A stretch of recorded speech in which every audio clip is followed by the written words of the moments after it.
How to clean your .phone storage when your phone is out of storage. First, go to Settings,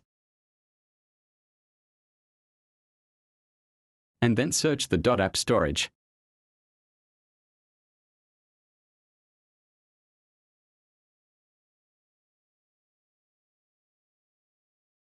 Click App Storage, and then click the app again.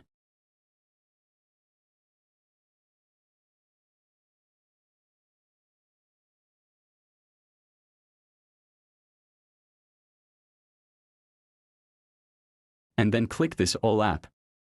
For example, this KakaoTalk. Click this Clear Cache. Clean the All apps.uc. Click the Clear Cache, don't .click the Clear Data, because when you click the Clear Data, the all files on this app will be deleted. And the app is restarting to the start.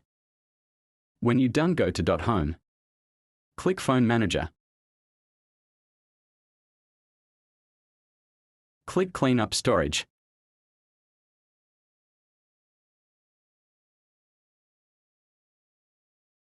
And that's all. Thanks for watching. Leave a comment if this video is helpful.